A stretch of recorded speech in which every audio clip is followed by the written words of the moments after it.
Okay, so we're going to look at one more example. It's getting a little more challenging, but not really, because we're going to be doing all the same things with our standard form equation and graphing it in standard form.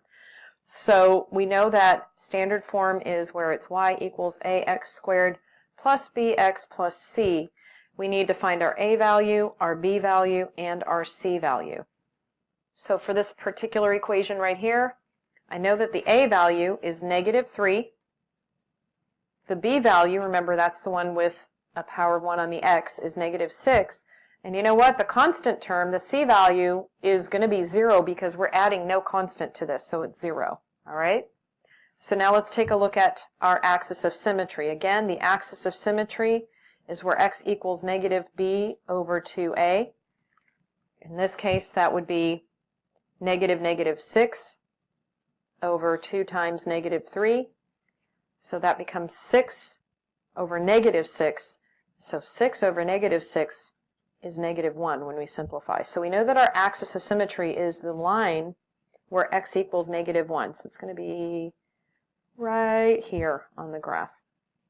We know the vertex point is going to be on that line because the axis of symmetry passes through the vertex, which means that our x value for the vertex is -1. We just need to plug this into our equation in order to find our y value for the vertex point.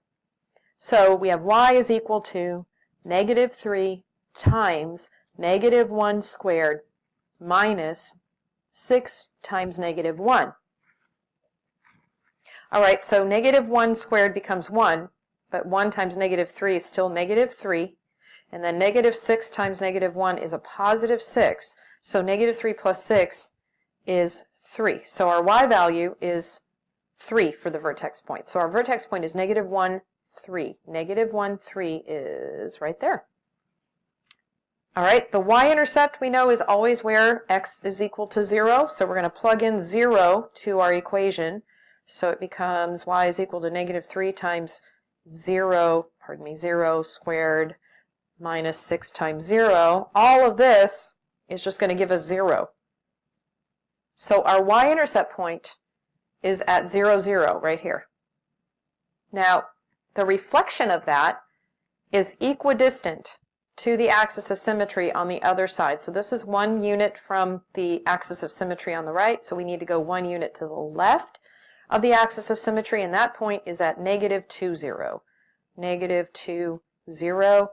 And now we can graph our quadratic. Now, you may have noticed that the a value is negative here.